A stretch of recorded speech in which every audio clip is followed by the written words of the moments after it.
the city of Cyprus in 300 BC, there lived a very wealthy trader called Zeno. While on a voyage from Phoenicia to Piraeus, his boat sank, along with all of his cargo. Because of that single event, an event that was entirely out of Zeno's or anyone's control, this very wealthy man suddenly became poor in an instant.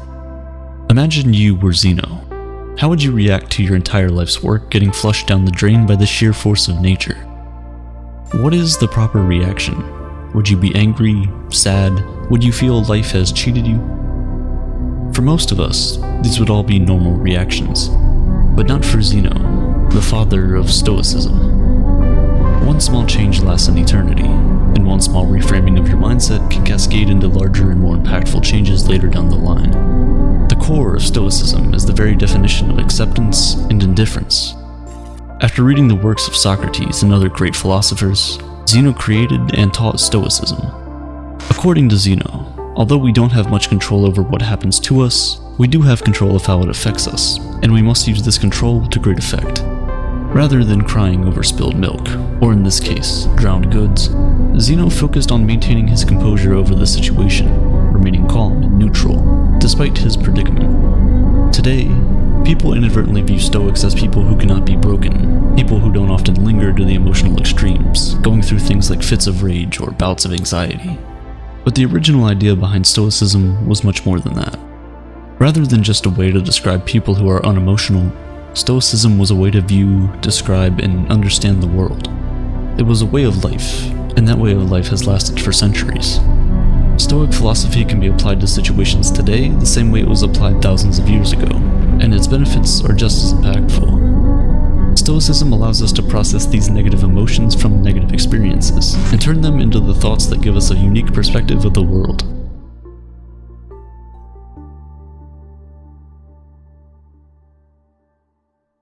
Perspective is everything, and everyone in the world has different experiences and thus different perspectives on things. Since the Stoics gathered, discussed, and taught philosophy in a public place, their general philosophy was widely known. They believed that the Stoic principles could greatly benefit anyone and everyone, and so it didn't make sense for them to hide that knowledge behind the four walls of a school or of the palace courtyards. As a result, everyone from slave to emperor could learn and become a Stoic. And they did. Some of the world's most notable Stoics include Epictetus, which translates to acquired, as he was once owned as a slave, Seneca, who was a well-renowned statesman, and Marcus Aurelius, a Roman emperor and one of the most powerful men to have ever lived. The early Stoics practiced what they preached, avoiding all forms of segregation and leading the fight against inequality. They even invented the word cosmopolitan, which literally means citizen of the world. When people hear that word now, we think of cities like New York, Toronto, Dubai, and London because of how diverse they are. This was the type of unity and togetherness that the Stoics preached. Even at a time when it wasn't popular, women were allowed to freely learn about Stoicism and become Stoics themselves. So why do so many people adopt Stoicism as a way of life? In a world full of unexpected turns of events, our emotions can tend to get in the way of things. In reality, we don't really get sad because bad things happen to us, we get sad because unexpected bad things happen to us. Rain is a good thing. It helps to water our plants, provides water for livestock, and keeps the temperature cool and humid. But the truth is, when that dark cloud catches you outside without an umbrella, it's never a good experience. So why don't we start crying once it starts to rain? It's because although the situation is bad, we've learned to expect rain. It's something that is unavoidable. We can't control the weather. Although it sucks, the rain passes and the light returns. Stoicism teaches us that in the same way, we should expect that everything bad that can happen will happen. Picture the worst outcome, and be content knowing it could happen. One of the Stoic exercises is known as voluntary discomfort, an exercise aimed at increasing feelings of gratitude. Sleep on the floor of your kitchen, taking cold showers when you normally take hot ones, eat nothing but potatoes for a few days. Things like this.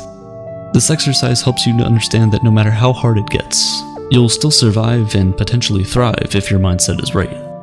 By being able to withstand these uncomfortable situations, we indirectly prepare our mental for future misfortunes. With the current state of the world where advertisements are constantly being shoved down our throats, we're made to believe that if we don't have the next best thing, look a certain way, or make a certain amount of money, that we will never be happy.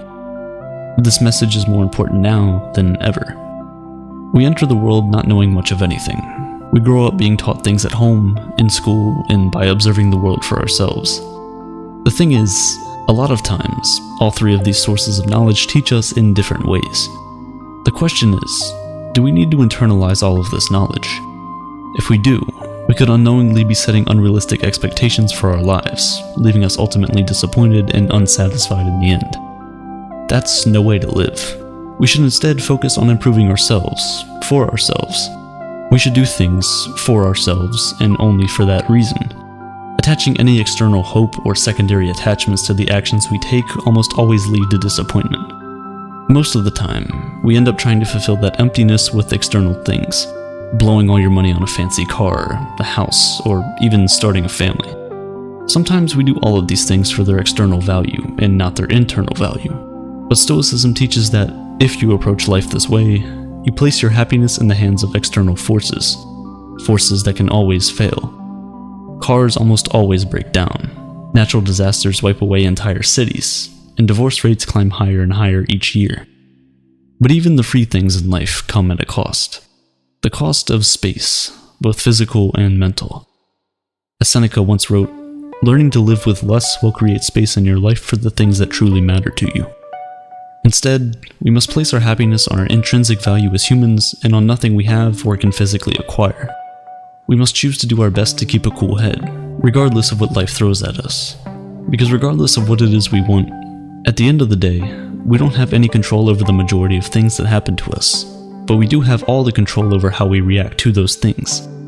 That is the dichotomy of control, the most important principle in Stoic philosophy. Stoics teach that we must learn to separate what we control from what we cannot control. We need to determine our value not from things we can't control, but from the things we can. Striving towards goals is a good trait, but breaking down when those things don't go your way is, in a Stoic's point of view, useless.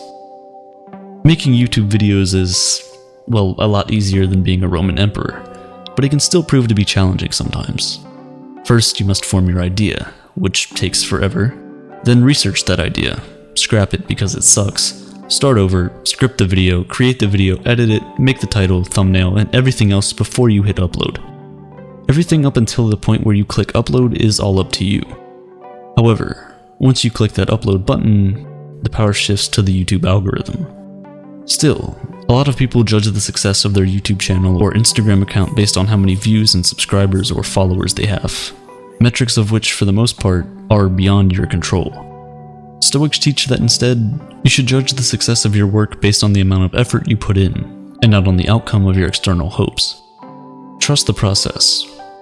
Think about a person who has been working hard at their job for the past 6 months. He now feels he deserves a promotion, and so he walks up to his boss with his performance report.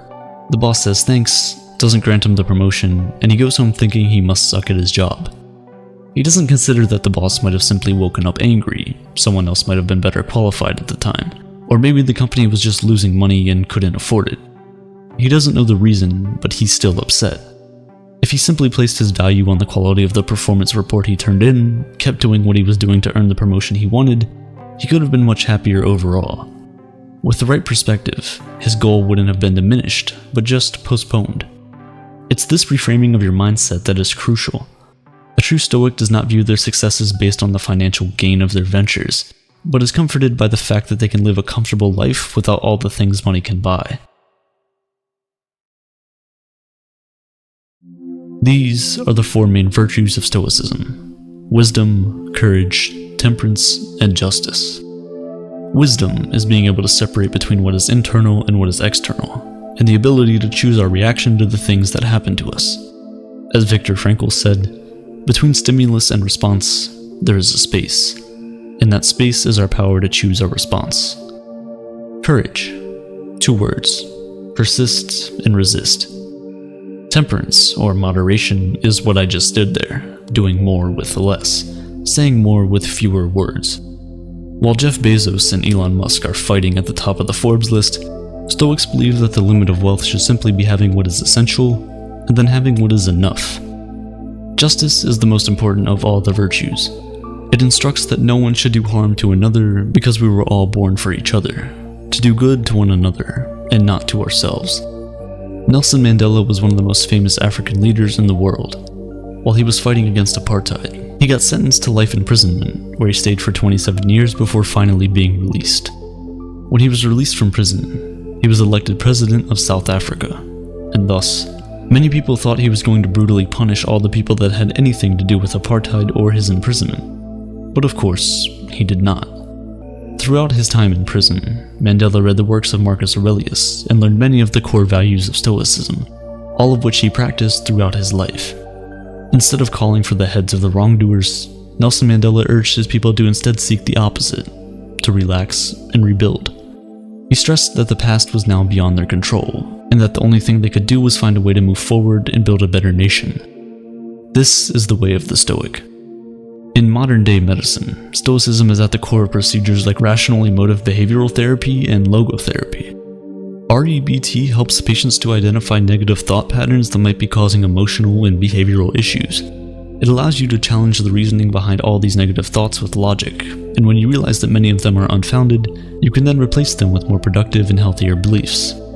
Logotherapy, on the other hand, is based on the Stoic principle that humans are driven by purpose. Even in the darkest of situations, we can fill our lives with meaning and happiness by simply finding out what that purpose is. As many of us know, though, this is easier said than done. It's a process, much like everything else. We have to rewire the way we think, out with the old, in with the new. To fix our problems with happiness, we must practice self-worth. By redirecting our definition of value to the things that we can control, we can stop getting fixated on the things we cannot control.